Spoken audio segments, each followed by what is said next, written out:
Hello friends, welcome to coming back this session.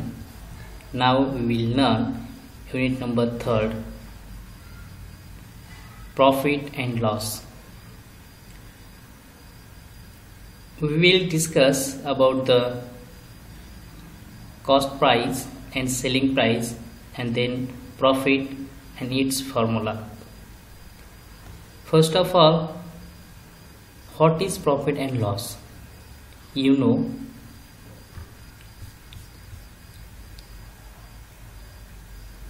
now here some important terminologies. First here cost or cost price, then here selling price or then here profit. आपल्याला माहीतच असायला पाहिजे की cost price म्हणजेच नेमकं काय आहे, then here selling price काय आहे आणि देन प्रॉफिट काय आहे. आपण हे अंडर 12च्या जो सिलेबस आहे त्यामध्ये शिकलेलाच आहात. तरी पण आपण या कन्सेप्टवर त्या ठिकाणी प्रकाश टाकूयात आणि जे काही कन्सेप्ट जे आहे कॉस्ट प्राइस असेल किंवा सेलिंग प्राइस असेल किंवा प्रॉफिट असेल, हे कन्सेप्ट समजणं त्या ठिकाणी फार गरजेचं असतं. कारण त्या लेवलला त्या कन्सेप्ट जर आपल्या क्लिअर नाहीत झाल्या तर येणाऱ्या काळामध्ये आपल्याला अडचणी त्या ठिकाणी निर्माण होऊ शकतात. म्हणून माझी सर्वांना एक विनंती आहे किंवा रिक्वेस्ट असं त्या ठिकाणी आपण म्हणूयात की प्रत्येकानं त्या सिलेबसमधील जे काही कन्सेप्ट दिलेले असतील त्या कन्सेप्ट आत्ताच या सिलेबसमध्ये कंप्लीट पूर्ण करून घ्याव्यात. कारण आता जर या कन्सेप्ट त्या ठिकाणी समजल्या नाहीत तर पुढे चालून त्या ठिकाणी येणाऱ्या सिलेबस असेल किंवा इतर ठिकाणी तुम्हाला या कन्सेप्टचा पुन्हा त्या ठिकाणी अभ्यास करावा लागतो. म्हणून सर्वांना विनंती आहे की जो आपला या सेमिस्टरचा सिलेबस आहे त्या सेमिस्टरमधील सर्व कन्सेप्ट त्याच ठिकाणी आपण पूर्ण करून घ्याव्यात किंवा त्या ठिकाणी समजून घेतल्या पाहिजेत. First of all here cost price, the amount of money for which something is bought is called the cost price. मित्रांनो, आपल्याला माहीतच आहे जी वस्तू खरेदी करण्यासाठी आपण त्याच्यावर पैसे त्या ठिकाणी खर्च करत असतो त्याला आपण त्या ठिकाणी कॉस्ट प्राइस असं त्या ठिकाणी म्हणत असतो. मग या ठिकाणी नेक्स्ट कन्सेप्ट आहे की सेलिंग प्राइस आहे. आता सेलिंग प्राइस आणि कॉस्ट प्राइस मध्ये काय फरक आहे? कॉस्ट प्राइस ज्या ठिकाणी वस्तू तयार करण्यासाठी जो खर्च लागतो त्याला आपण त्या ठिकाणी कॉस्ट प्राइस असं म्हणत असतो. परंतु जे वस्तू निर्माते आहेत, वस्तू निर्माते केव्हाही कॉस्ट प्राइसवर वस्तू त्या ठिकाणी सेल करत नाहीत. कारण त्या ठिकाणी त्या वस्तू निर्मात्यांना प्रॉफिट त्या ठिकाणी घेवायचा असतो आणि प्रॉफिट घेऊनच त्या ठिकाणी सेलिंग प्राइस त्या ठिकाणी तयार होत असते. मग सेलिंग प्राइस म्हणजेच काय? Selling price is equal to cost plus profit. म्हणजेच वस्तू ज्यावेळेस आपण त्या ठिकाणी सेल करतो त्या वस्तू सेल करत असताना वस्तूसाठी येणारा खर्च आणि त्या निर्मात्याला त्या ठिकाणी काही नफा सुद्धा राहणं आवश्यक असतो. म्हणून सेलिंग प्राइस कशी ठरते? वस्तूसाठी येणारा खर्च प्लस त्याच्यावर त्या ठिकाणी प्रॉफिट घेतला जातो आणि नंतरच त्या ठिकाणी सेलिंग प्राइस ठरत असते. म्हणून या ठिकाणी सेलिंग प्राइस या ठिकाणी समजून घेणं फार गरजेचं आहे. आपल्याला सेलिंग प्राइस आणि कॉस्ट प्राइस यामधील फरक देखील त्या ठिकाणी समजणं आवश्यक असतो. The selling price is amount a buyer pays for a product or services.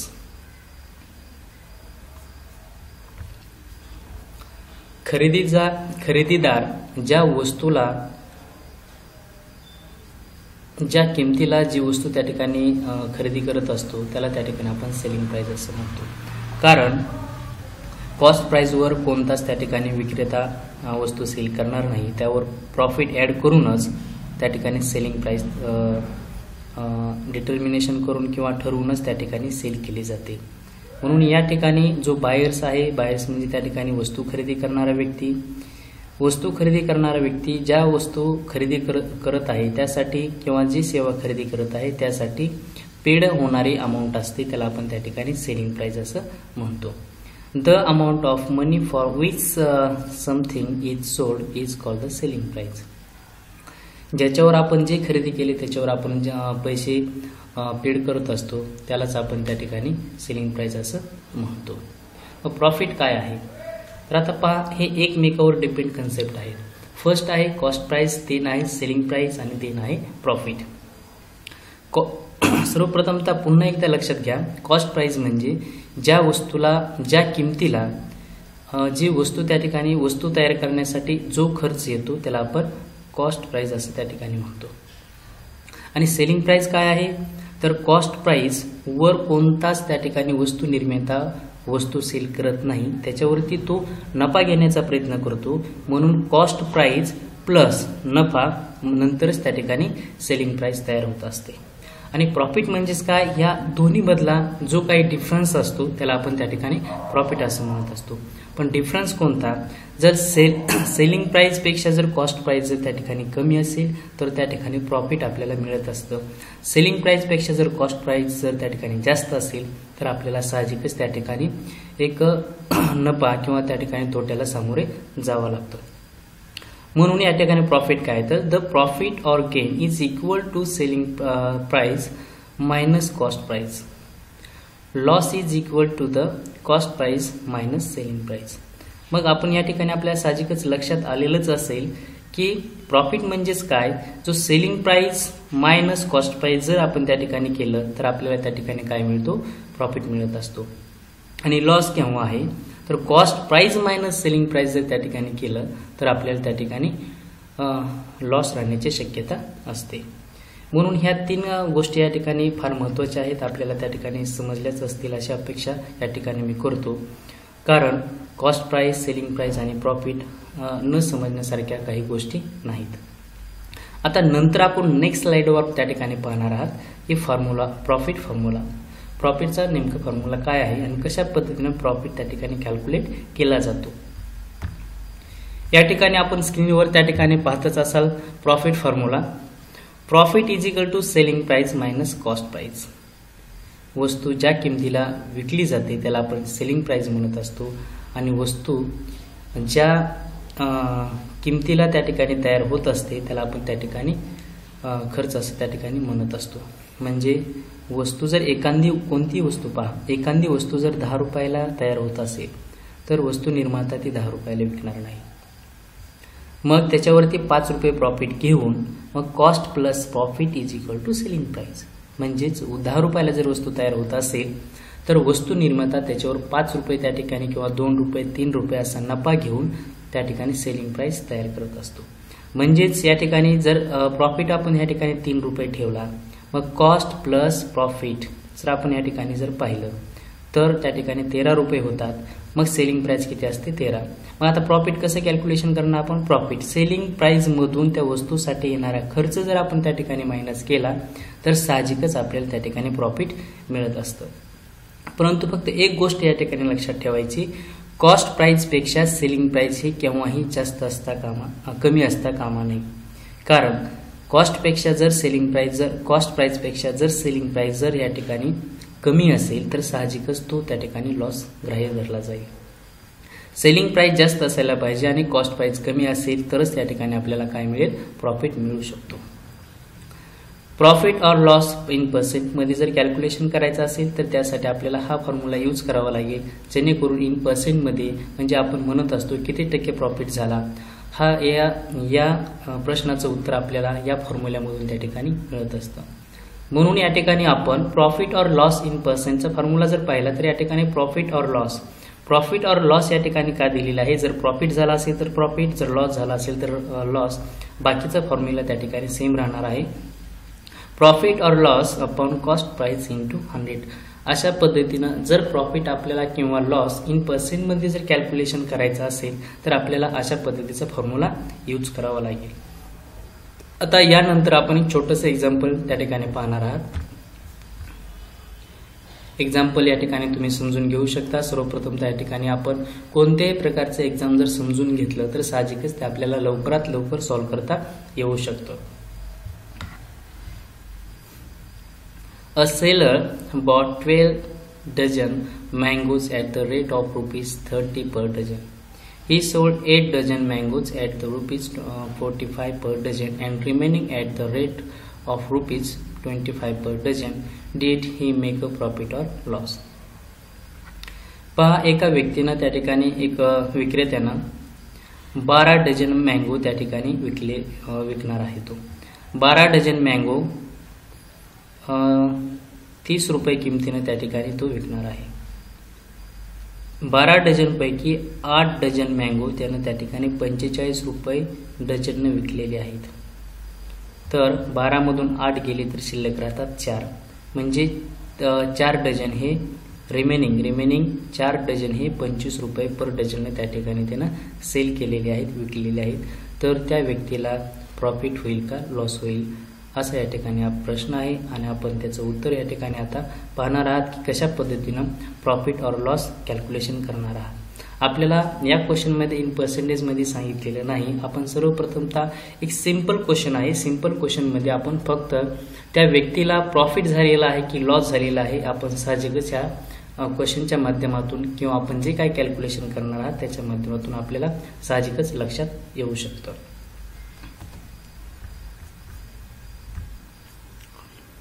सर्वप्रथमतः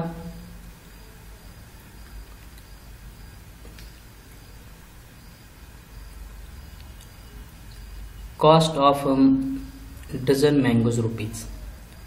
प्रत्येक डझनसाठी किती खर्च आहे तर 30 रुपये खर्च आहे. म्हणून आपण सर्वप्रथमतः की प्रत्येक डझनसाठी किती खर्च येत आहे ते आपण सर्वप्रथमतः या ठिकाणी लिहून घेऊयात, म्हणजे आपल्याला साहजिकच पुढचं कॅल्क्युलेशन लक्षात येऊ शकतं. Cost of a dozen mangoes rupees 30 per dozen.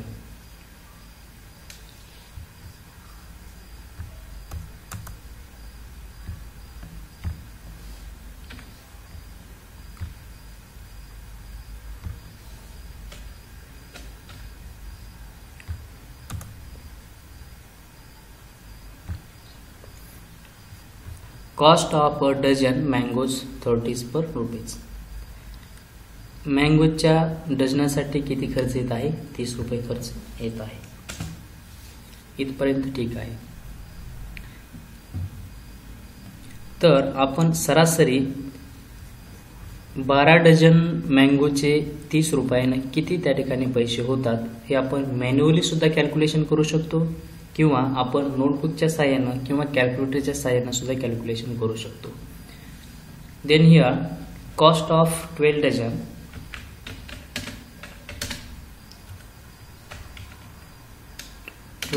mangoes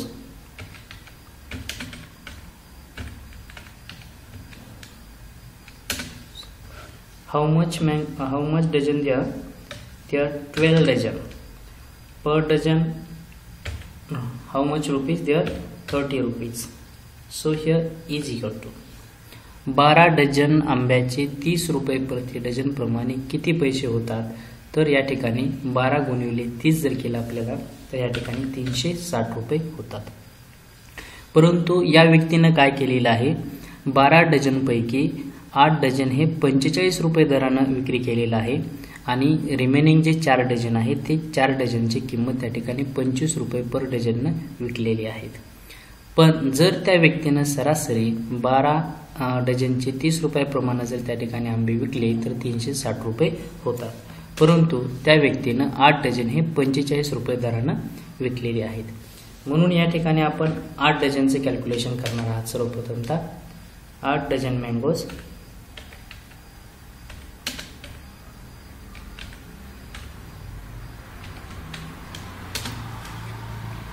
किती किमतीने विकलेले आहेत तर 8 dozen mangoes sold at the rate rupees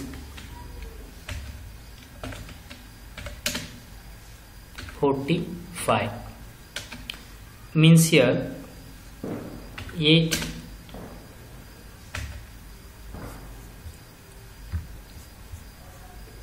8 dozen mangoes selling price is here 45 rupees per dozen. इथपर्यंत समजण्यासाठी काही अडचण नसेल असं त्या ठिकाणी मला वाटतं, कारण कॅल्क्युलेशन फार सोपं आहे.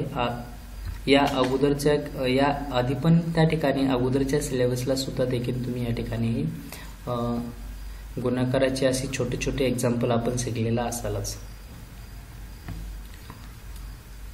मग त्या व्यक्तीनं 8 डझन मँगोज हे 45 रुपये किमतीने त्या ठिकाणी विकलेले आहेत. तर त्या ठिकाणी रिमेनिंग किती आहेत? 4 dozen. 4 dozen mangoes sold rupees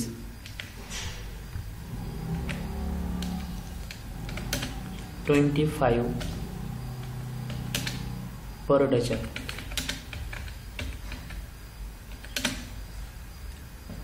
पहा तर मग आता आपल्या साहजिकच समोर स्क्रीनमध्ये दिसतच आहे की त्या व्यक्तीनं 12 डझनपैकी 8 डझन हे 45 रुपये पर डझननं सेल केलेले आहेत. तर रिमेनिंग 4 डझन जे आहेत ते 25 रुपये पर डझनने त्या ठिकाणी सेल केलेले आहेत. ॲट द रिमेनिंग मँगोज जर आपण या ठिकाणी पाहिलं तर 4 डझनची प्राइस त्या ठिकाणी 25 रुपये आहे. So here selling price of 4 dozen mangoes 4 into 25 rupees जर कॅल्क्युलेशन केलं तर त्या ठिकाणी आपल्याला 100 रुपये मिळतील. आणि 8 dozens mangoes sold 25 per dozens means here 8 into 45 is equal to 336 रुपये असं त्या ठिकाणी कॅल्क्युलेशन राहील. तर सर्वप्रथम आपण या ठिकाणी 8 dozen mangoes 8 into 45 is equal to 360 rupees. Then 4 dozen mangoes into price, its price 25 per dozen is equal to 100 rupees. पहा तर मग 8 डझन मँगोज 45 रुपये पर डझन त्या ठिकाणी सेल केलं तर त्याची अमाऊंट होते 360 रुपये. आणि रिमेनिंग जे 4 डझन मँगोज आहेत ते 25 रुपये पर डझन सेल केले तर त्याची अमाऊंट होत आहे 100 रुपये.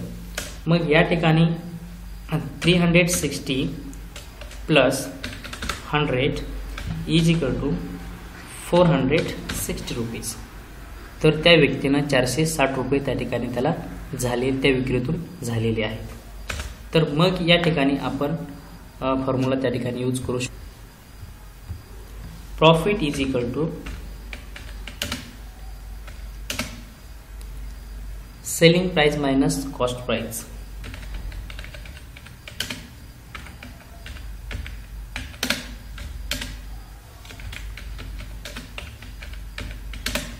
Cost price.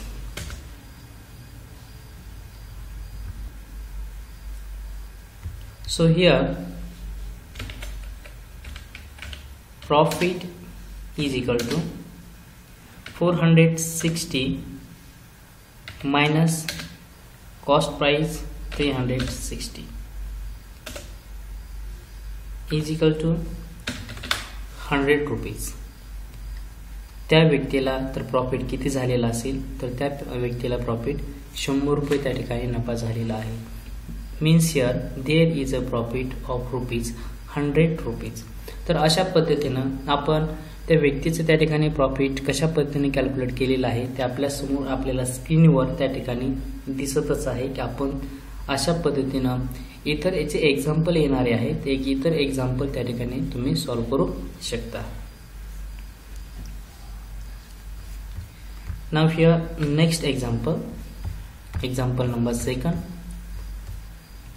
Ram bought 50 pens at ₹12 per each. He sold all the pens for ₹580. Did he make a profit or loss? रामने 50 पेन्स त्या ठिकाणी सेल केलेले आहेत. प्रत्येकाची किंमत त्या ठिकाणी 12 रुपये. प्रत्येकी 12 रुपये किमतीने 50 पेन्स त्या ठिकाणी सेल झालेली आहेत. He sold all pens for ₹580 rupees. म्हणजेच त्या व्यक्तीनं 580 रुपयाचे त्या ठिकाणी पेन विकलेले आहेत.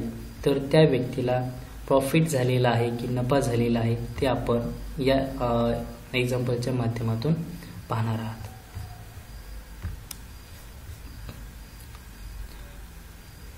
So this example answer we will see next videos. या एक्झाम्पलचे आन्सर आपण नेक्स्ट व्हिडिओजमध्ये त्या ठिकाणी पाहणार आहात.